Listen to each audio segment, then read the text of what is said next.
Bonjour les amis, toujours un peu malade.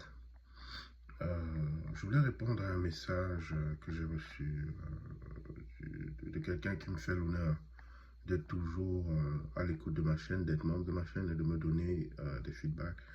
Et je pense qu'à l'avenir, tous les messages et feedbacks que je reçois et que je juge pertinents, je prendrai le temps d'y répondre en vidéo que par message texte parce que ça va être bénéfique pour tout le monde. Alors, le message, je le lis qui suit. Il y a une vidéo qui me demande de retirer et il peut avoir raison aussi, hein, c'est très important parce que ça laisse sous-entendre que je suis partisan de Maurice Kamto et fan envoûté de Maurice Kamto. Bon, il n'a pas dit envoûté, mais ça veut plus ou moins dire la même chose.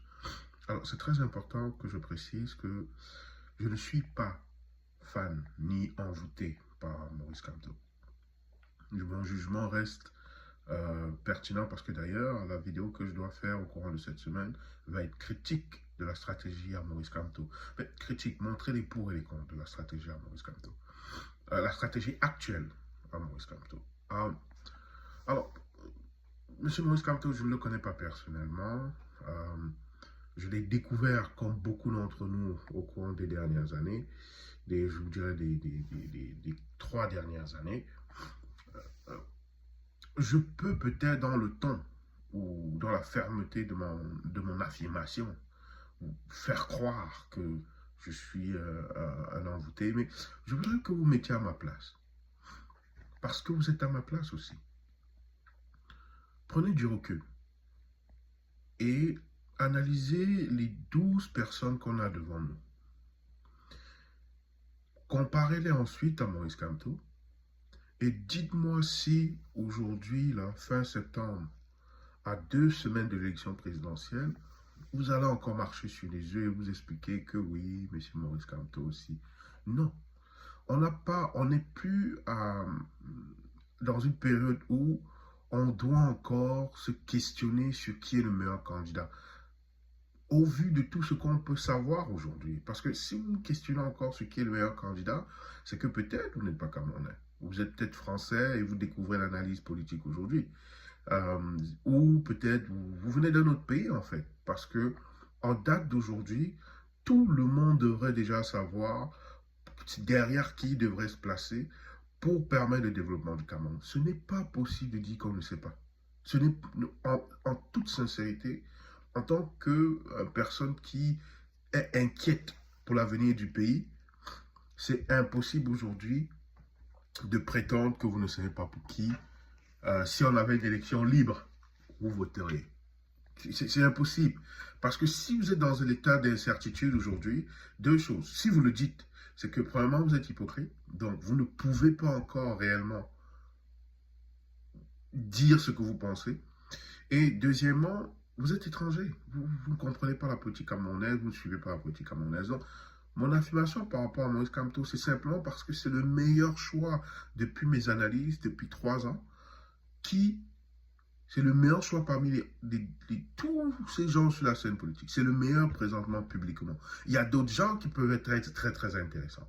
Je peux parler des gens comme Blériot Nemec. J'aime beaucoup la tournure qu'il prend en ce moment. Je peux parler des gens comme Bessala. Ils ont leurs défauts, ces deux-là. Blériot Nemec, je l'ai déjà qualifié d'être véreux. Je maintiens ce que je veux dire. Mais ça veut dire, mais par contre, dans le fondamental de l'individu ou de Bessala, c'est des gens très, très intéressants. Ou bien, et même Aristide, mon nom. C'est des gens très intéressants que j'ai critiqués. Sauf que eux, ils ne sont pas leaders politiques aujourd'hui. Le meilleur leader politique aujourd'hui pour le Cameroun, c'est qui? C'est tout. Une fois que tu as dit ça, si quelqu'un pense que oh, je devrais avoir un peu de frein ou mesurer mes propos, analysez-moi sur mes faits, sur la forme, sur le fond de ce que je dis. Analysez-moi sur le fond de ce que je dis. Pour vous, qui est le meilleur candidat aujourd'hui pour le développement du Cameroun? C'est tout. Le reste, on peut bavarder comme on veut. Donc moi, c'est ça en fait que je veux mettre en face. Je veux vous faire comprendre que le meilleur candidat selon mon analyse aujourd'hui, c'est Maurice Kamto. Si ça avait été Cabral, j'aurais dit Cabral, exactement la même chose. Mais sauf que tous les autres, ils ne peuvent pas nous sortir du trou et ils ne peuvent surtout pas nous protéger de la grande menace qui nous attend. Je vous ai déjà dit, la plus grande menace pour le Cameroun en ce moment, à court moyen terme, c'est une recolonisation du pays. Et encore une autre plus grande menace à moyen et long terme, qui est beaucoup plus importante que la recolonisation du pays, c'est le Nigeria. Mais on a des économistes, on a des hommes politiques qui n'ont aucune vision de long terme. Et la seule personne qui a une vision de long terme crédible, c'est Maurice Kamto. Donc, je ne peux pas tourner autour de la vérité, de ce que je pense être la vérité. Je ne peux pas tourner autour de ce qui est des faits vrais. C'est une tautologie peut-être, mais c'est pour dire que les faits, à un moment donné, sont les faits. Et le dire ne fait pas de nous un fanatique ou autre chose. Donc, je ne fais pas dans la langue de bois. Je ne serai pas de ces personnes sur la toile ou de ces journalistes, je ne suis pas journaliste, mais de ces journalistes qui sont tout le temps en train de mesurer leurs propos pour créer une forme d'égalité fausse. S'il y a inégalité, il faut dire qu'il y a inégalité. Et présentement, Maurice Kamto reste la personne qui est la plus crédible pour mener le Cameroun vers une destinée des plus brillantes. C'est tout. Maintenant, si vous me dites que vous avez quelqu'un d'autre, il faut me donner un argument. Si vous me dites qu'il y a quelqu'un que je peux mettre au niveau de Kamto, au niveau surtout de l'intégrité, au niveau du dévouement pour le peuple camerounais, dites-moi. Là, on discute maintenant avec les arguments. Ne me dites pas, oh, il n'y a pas que lui. Bon, si vous me dites qu'il n'y a pas que lui, qui peut faire ça? Il y a qui d'autre? Qui d'autre a le bagage historique qui puisse nous réconforter dans l'idée que quand ils vont venir, ils vont faire le changement? Qui d'autre? Je vous écoute.